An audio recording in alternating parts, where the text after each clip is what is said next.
Outliers, The Story of Success, by Malcolm Gladwell. Introduction. Imagine, for a moment, a small town nestled in the foothills of Pennsylvania. It's the 1950s. The town is called Roseto.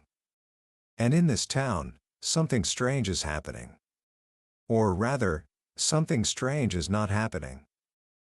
The people of Roseto are almost entirely immune to heart disease. Doctors from all over the country descend on this little community, completely baffled. They check everything. They analyze the Rosetans' diet, but find they're cooking with lard and eating salami and cheese with abandon. It's not genetics. Their relatives living in other parts of America have the same rates of heart disease as everyone else. It's not the water, or the air, or some hidden secret of the Pennsylvanian hills. So what is it? After years of study, the researchers finally discover the secret. It wasn't what the Rosetans did as individuals. It was who they were as a community. They lived in multi-generational homes. They stopped to chat with each other on the street. They cooked for their neighbors. They had 22 separate civic organizations in a town of just 2,000 people. They had created a powerful, protective social world that insulated them from the pressures of modern life. They were healthy because of where they came from. This simple, profound discovery is the key that unlocks one of the most important books of our time. It's a book that sold millions of copies and fundamentally changed how we think about achievement. It's called Outliers, The Story of Success, and its author, Malcolm Gladwell, is a master storyteller who spent years digging into the lives of the world's most successful people, from rock stars to software billionaires to star athletes. And what he found is that the story we usually tell ourselves about success, the story of the self-made man, the lone genius who rises from nothing on pure talent and grit, is a myth. Today, we're going to unravel that myth. I'm going to share with you the hidden logic behind who makes it and who doesn't. By the end of our time together, you will see the world in a completely new way. You will understand that success is not a random act. It arises from a predictable and powerful set of circumstances, opportunities, and legacies. And once you see these hidden patterns, you'll not only understand the lives of the great, you'll also understand your own life, and your own potential, in a way you never have before. Let's begin. Book summary. We all love a good meritocracy. The idea that the best and the brightest rise to the top, that success is a simple matter of talent and hard work. It's a comforting story. But Gladwell begins by showing us just how wrong it can be. And he starts in a very unlikely place, a Canadian hockey rink. If you look at the roster of any elite junior hockey team in Canada, the future stars of the sport, you'll find something peculiar. An incredible number of the players are born in January, February, and March. Very, very few are born in October, November, or December. Why? It has nothing to do with astrology. The reason is simple, and almost absurdly so. In Canada, the eligibility cutoff for age-class hockey is January 1st. This means that a boy who turns 10 on January 2nd could be playing on the same team as a boy who doesn't turn 10 until the end of December. At that age, a 12-month gap is an enormous difference in physical maturity. The older boy is bigger, stronger, and more coordinated. So who gets picked for the all-star rep squads at age 9 or 10? The kids born in the early months. And what happens when you get picked for the rep squad? You get better coaching. Your teammates are better. You play 50 or 75 games a season instead of 20. You practice twice as much, maybe 3 times as much. That initial, small advantage, being a little bit older, snowballs. Over time, that tiny edge leads to another opportunity, which makes the difference a little bigger, and that leads to another opportunity, and on and on. By the time they're teenagers, the January-born kids really are better. But they didn't start out as outliers. They started out just a little bit older. Gladwell calls this phenomenon a cumulative advantage. The sociologist Robert Merton famously called it the Matthew effect, from a verse in the Bible, "For unto everyone that hath shall be given, and he shall have abundance. But from him that hath not shall be taken away even that which he hath." It's a powerful idea, and it's everywhere. It turns out the same pattern holds true for European soccer, where the cutoff is often September 1st, and in American baseball, where the cutoff is July 31st, resulting in a disproportionate number of major leaguers born in August. It even happens in education. Studies on international math and science tests show that the oldest kids in a fourth-grade class score significantly higher than the youngest kids. That small, early advantage persists, locking children into patterns of achievement and underachievement for years. This simple story about hockey players is the first crack in the myth of the self-made man. The most successful players aren't just talented. They got a big head start, an opportunity they neither earned nor deserved. And that head start played a critical role in their success. So, if success isn't just about innate talent, what else is at play? This brings us to one of the book's most famous ideas, the 10,000-hour rule. For a long time, psychologists have debated the role of innate talent versus preparation. Gladwell points to a fascinating study from the 1990s at Berlin's elite Academy of Music. Researchers divided the school's violinists into three groups: the stars with world-class potential, the merely good students, and those who were likely to become music teachers. They asked all the violinists a simple question: over the course of your entire career, how many hours have you practiced? Everyone started around age 5, practicing a few hours a week. But around age 8, a difference emerged. The students who would end up as the best in their class started practicing more than everyone else. By age 20, the elite performers had each totaled over 10,000 hours of practice. The merely good students had totaled 8,000 hours. And the future music teachers had totaled just over 4,000. The researchers found no naturals, musicians who floated to the top while practicing a fraction of the time. Nor did they find any grinds, people who worked harder than everyone else but just didn't have what it takes. The research suggests that once you have enough ability to get into a top music school, the thing that distinguishes one performer from another is how hard he or she works. They work much, much harder. Researchers have since found this magic number for true expertise again and again, in composers, basketball players, fiction writers, chess players, you name it. 10,000 hours of practice seems to be the critical minimum for achieving world-class mastery. Think about what this means. Practice isn't the thing you do once you're good. It's the thing you do that makes you good. Even Mozart, the greatest musical prodigy of all time, didn't produce his masterworks until he had been composing for more than 10 years. But 10,000 hours is an enormous amount of time. It's all but impossible to reach that number by yourself as a young adult. You need parents who support you. You can't be poor, because you won't have the time. And most of all, you need an extraordinary opportunity that gives you the chance to put in those hours. Let's look at two of the most famous success stories of the modern era, the Beatles and Bill Gates.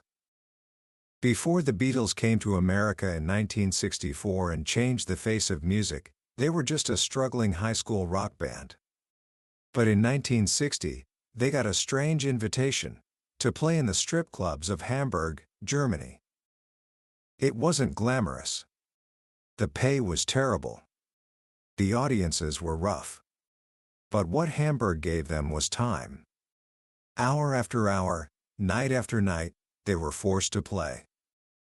As John Lennon later said, in Liverpool, we'd only ever done 1-hour sessions. In Hamburg, we had to play for 8 hours. 8 hours a night. 7 days a week. Between 1960 and the end of 1962, the Beatles traveled to Hamburg 5 times. All told, They performed live an estimated 1,200 times. Most bands today don't perform that many times in their entire careers. When they came back from Hamburg, they were different. They had stamina. They had learned an enormous number of songs. They were tight. Hamburg was the crucible that gave them their 10,000 hours. It was the making of them. Now, consider Bill Gates. The story we know is of a brilliant math whiz who drops out of Harvard and builds Microsoft through sheer genius. But Gladwell digs deeper. Gates's father was a wealthy lawyer. In 7th grade, his parents sent him to Lakeside, an elite private school in Seattle. And in 1968, the Lakeside Mothers Club held a rummage sale and used the proceeds, $3,000, to buy a computer terminal for the school. In 1968, this was almost unheard of. Most colleges didn't have computer clubs, let alone a sophisticated time-sharing terminal that allowed students to program in real time. For comparison, Bill Joy, another legendary programmer, didn't get this kind of opportunity until he was a freshman in college in 1971. Bill Gates got it as an 8th grader. From that moment on, Gates lived in the computer room. When the school's money ran out, he and his friends found a local company that let them test software on weekends in exchange for free programming time. When that company went bankrupt, they found free time on a computer at the University of Washington between 3 and 6 in the morning. Gates says, "I had a better exposure to software development at a young age than I think anyone did in that period of time, and all because of an incredibly lucky series of events." By the time Gates dropped out of Harvard to start his own software company, he had been programming practically non-stop for 7 consecutive years. He was way past his 10,000 hours. The Beatles, Bill Gates, the Canadian hockey players, their stories aren't just about extraordinary talent. They're about extraordinary opportunities. And it goes even deeper. Gladwell makes a startling observation about when these outliers were born. He shows a list of the 75 richest people in human history. An astonishing 14 of them are Americans born within a single 9-year span in the mid-19th century. John D. Rockefeller, Andrew Carnegie, J.P. Morgan. All born between 1831 and 1840. Why? Because in the 1860s and 1870s, the American economy went through perhaps the greatest transformation in its history. The railroads were being built. Wall Street was emerging. Industrial manufacturing was starting. If you were born in the 1830s, you were the perfect age to see the potential of this new world and seize it. You were not too old to be stuck in the past, and not too young to miss the opportunity. The same logic applies to the computer revolution. The dawn of the personal computer age can be traced to January 1975, with the release of the Altair 8800, the first do-it-yourself computer kit. Who was in the best position to take advantage of this revolution? Someone old enough to be out of high school, but not so old that they were already settled in a career at a big company like IBM. The ideal age was to be 20 or 21. Which means you'd have been born in 1954 or 1955. When was Bill Gates born? October 28, 1955. Is Microsoft co-founder, Paul Allen? January 21, 1953. Steve Jobs, the co-founder of Apple? February 24, 1955. Eric Schmidt, who ran Novell and later became CEO of Google? April 27, 1955. And Bill Joy, the programming legend? November 8, 1954. It's an uncanny pattern. Success is not just about talent and hard work. It's about timing. It's about the opportunities presented by your particular place in history. But what about pure, unadulterated genius? Surely someone born with a once-in-a-generation mind can overcome any circumstance. This is where Gladwell tells one of the most powerful and heartbreaking stories in the book, the story of Christopher Langan. Many people call Christopher Langan the smartest man in America. His IQ is estimated to be between 195 and 210. Einstein's was around 150. Langan was speaking at 6 months. He taught himself to read at 3. He breezed through Bertrand Russell and Alfred North Whitehead's Principia Mathematica at 16. He got a perfect score on his SAT, even though he fell asleep during the test. By all accounts, he is a true genius. Yet Chris Langan has spent most of his adult life working as a construction worker, a forest firefighter, and for many years, a bouncer in a bar on Long Island. What happened? Langan came from a world of desperate poverty and abuse. But he was brilliant, and he won a full scholarship to Reed College. It should have been his ticket out. But it wasn't. He felt like a fish out of water, a ranch hand from Montana among sophisticated city kids. Then, his mother failed to fill out the financial aid forms. When Langan went to the administration office, they were cold and unhelpful. They told him the money was gone. He lost his scholarship. He ended up at Montana State University. But one winter, the transmission fell out of his old car. He couldn't get to his early morning classes. He went to his advisor and the dean and asked a simple question: could he be moved to afternoon sections? The advisor looked at his transcript from Reed and told him, "Son, everyone has to make sacrifices to get an education." Request denied. Langan was furious. He felt the system was unwilling to do anything for him. So he dropped out of college for good. Now, contrast Langan's story with that of another genius, Robert Oppenheimer, the physicist who led the Manhattan Project. Oppenheimer grew up in a wealthy, cultivated home in Manhattan. He went to the Progressive Ethical Culture School, then Harvard, then Cambridge for his doctorate. At Cambridge, he struggled with depression and, in a strange fit of instability, tried to poison his tutor. He was caught.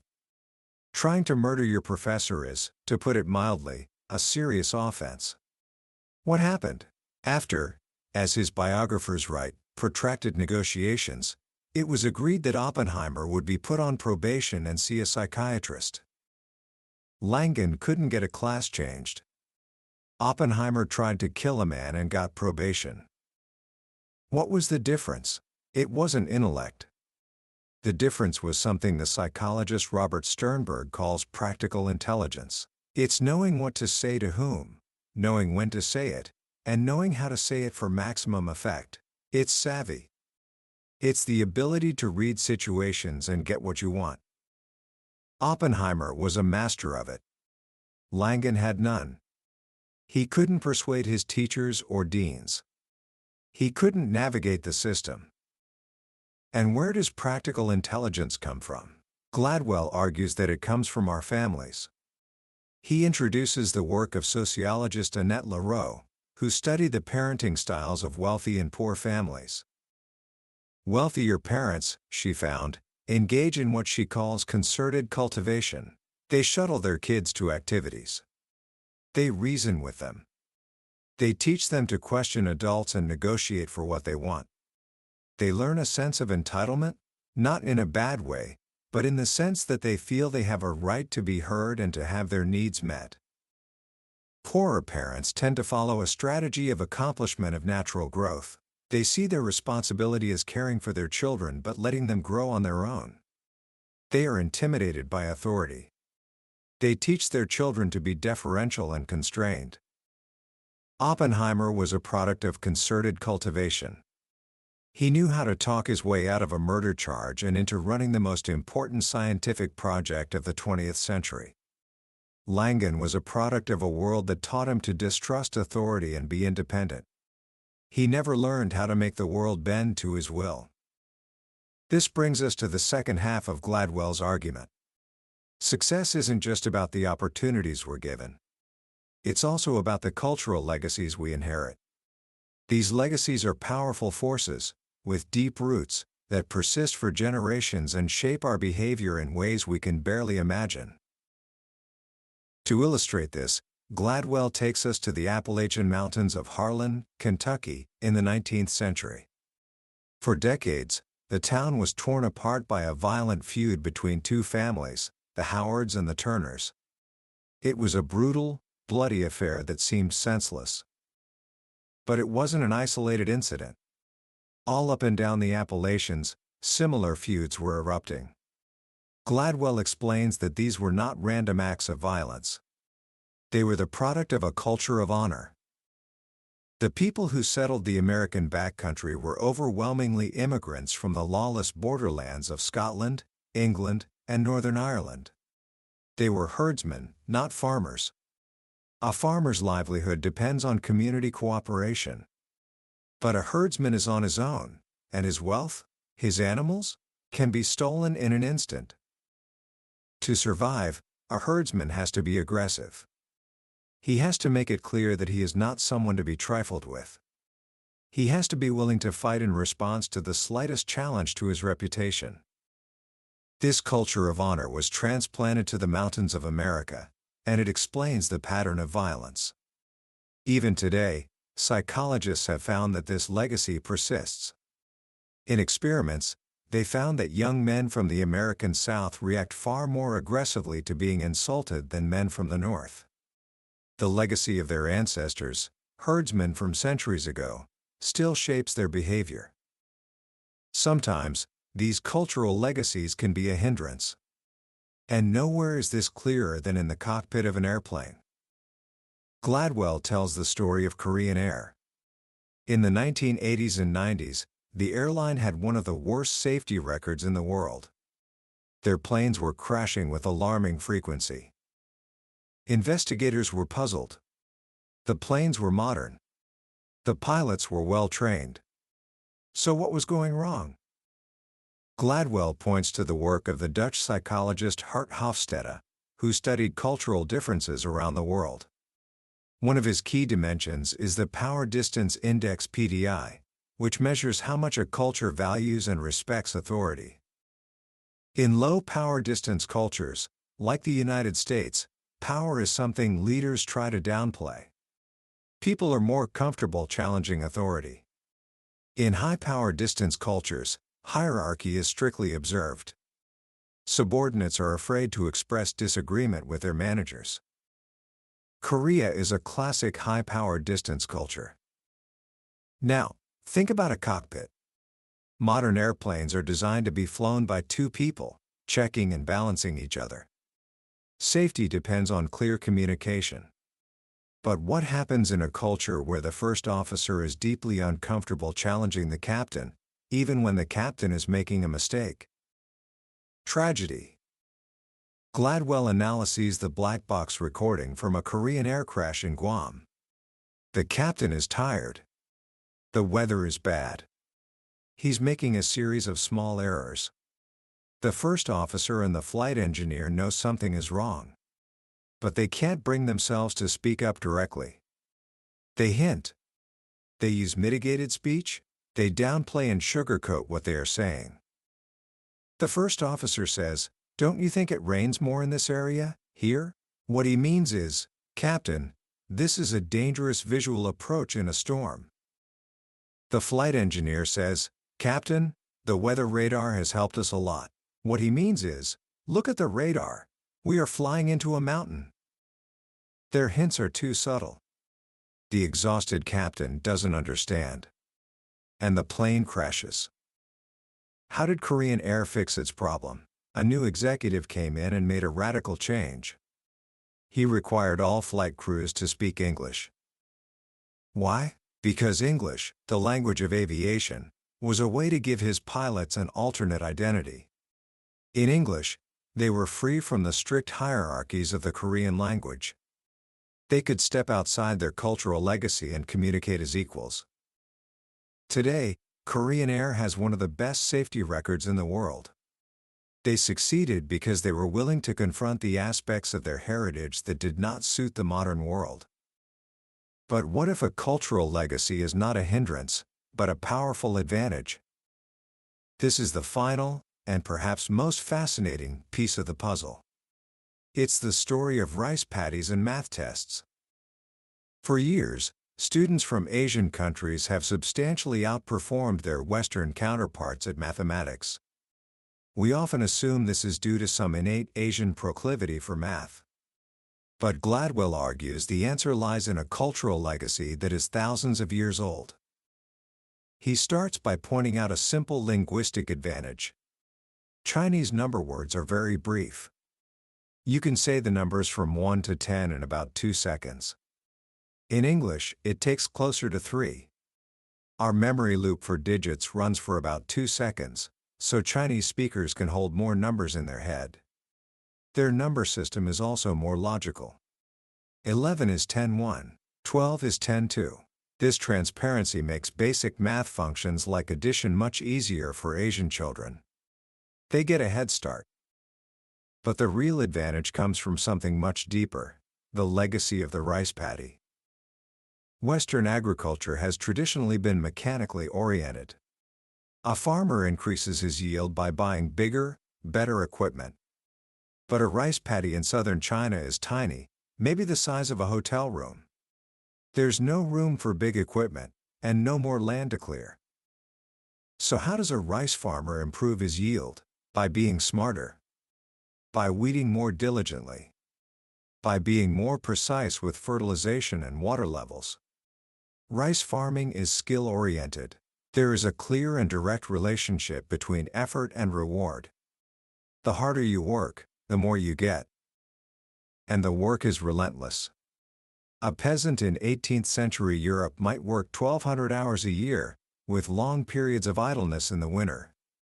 But a rice farmer in Asia works close to 3,000 hours a year. This is not slave labor. It's complex, autonomous, meaningful work. And it forged a culture that believed deeply in the value of effort. As a Chinese proverb says, "No one who can rise before dawn 360 days a year fails to make his family rich." So what does this have to do with math? Being good at math isn't just about being smart. It's about attitude. It's about persistence. It's the willingness to puzzle over a problem, to try and try again, long after others would have given up. That's the virtue that the culture of the rice paddy instills. Gladwell points to an astonishing finding from the International TIMSS math test. Students who take the test also have to fill out a long, tedious questionnaire. It turns out, if you rank countries by how many questions their students bothered to answer on the questionnaire, you get the exact same ranking as on the math test. The countries whose students were willing to persist through a boring survey were the same countries whose students were the best at math. And at the top of both lists, Singapore, South Korea, China, Hong Kong, and Japan, all cultures shaped by the legacy of the rice paddy. So how do we put all these lessons together? How can we use this new understanding of success to build a better world? Gladwell ends with the story of the KIPP Academy, an experimental public school in the South Bronx, one of the poorest neighborhoods in New York City. The students are chosen by lottery. Most come from single-parent, low-income homes. By all measures, they should be failing. But they aren't. By the end of 8th grade, 84% of KIPP students are performing at or above their grade level in math, on par with students in America's wealthiest suburbs. What's their secret? They start school at 7:25 a.m. and go until 5 p.m. They have homework clubs and sports after that. They come in on Saturdays. They even do 3 extra weeks of school in the summer. KIPP students spend 50 to 60% more time learning than the average public school student. Research has shown that the achievement gap between rich and poor kids isn't about what happens during the school year. In fact, poor kids often learn more than rich kids from September to June. The gap happens over the summer. Wealthy kids go to camps and museums and keep learning. Poor kids don't, and they fall behind. Kip solved the summer vacation problem. It decided to bring the lessons of the rice paddy to the American inner city. It gives its students the opportunity to put in the hours, to do the meaningful work that allows them to succeed. The story of Kip, and of Outliers, is a story of hope. It tells us that success isn't a mystery. It's a gift. Outliers are those who have been given opportunities, and who have had the strength and presence of mind to seize them. To drive this point home, Gladwell ends with his own story. His mother, Joyce, was born in a tiny village in Jamaica. Her great-great-great-grandmother was a slave, purchased by a white plantation owner. But because of the unique social structure of Jamaica, her mixed-race descendants were given privileges and opportunities that were unheard of in the American South. They became a family of teachers and professionals. My mother's education, he explains, was the product of a series of lucky breaks, riots in 1937 that led to the creation of scholarships, a generous Chinese shopkeeper who lent his grandmother money for tuition, and the incredible drive of his own grandmother, Daisy. His mother is an outlier. But her success is not a mystery. It is grounded in a web of advantages and inheritances, some deserved, some not, some earned, some just plain lucky. The outlier, in the end, is not an outlier at all. Commentary. When you finish a book like Outliers, the world looks different. The stories we tell ourselves about success, those simple tales of genius and grit, suddenly feel hollow. Malcolm Gladwell doesn't just present a collection of fascinating stories, he provides a new lens through which to see human achievement. And it's a lens of both humility and hope. The most powerful lesson, for me, is the profound importance of humility. If you've achieved a measure of success in your life, it's easy to believe that you did it all on your own.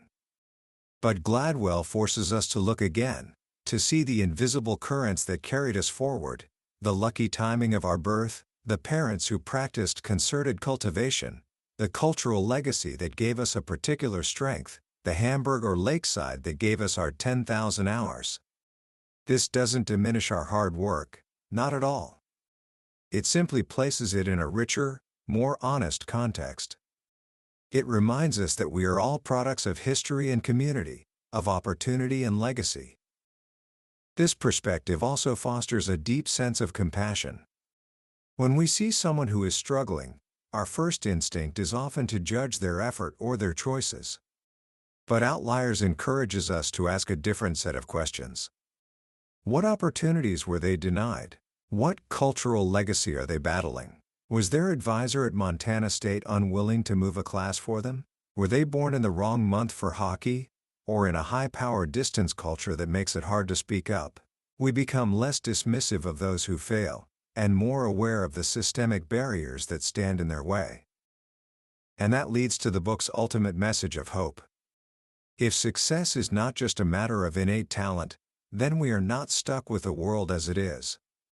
We can change the rules. We can build a better world that creates more opportunities for everyone. We can create a second hockey league for kids born in the latter half of the year. We can reform our school calendar to eliminate the long summer vacation that hurts our most vulnerable students, just like the KIPP schools have done.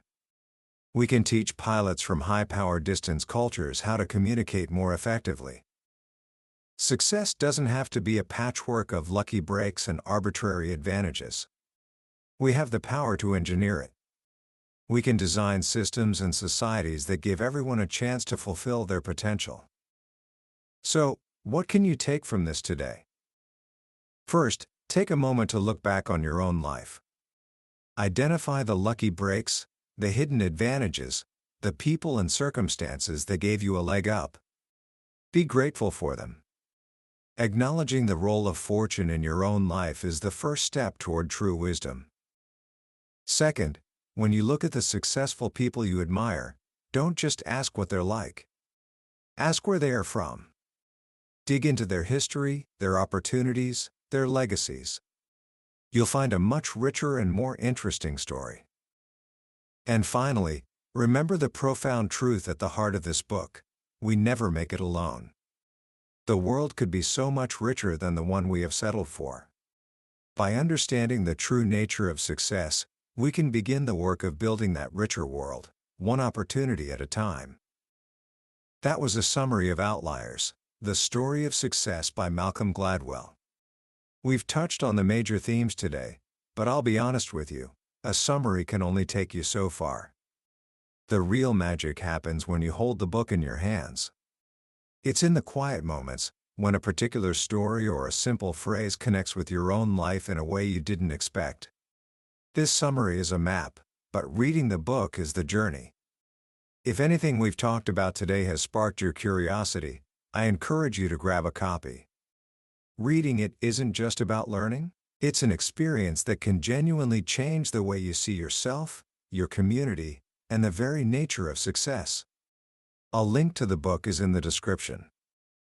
Also, if you found this summary valuable, please hit that like button and subscribe to our channel. It helps us reach more people, and it ensures you won't miss our next journey into another life-changing book from the billionaire's bookshelf.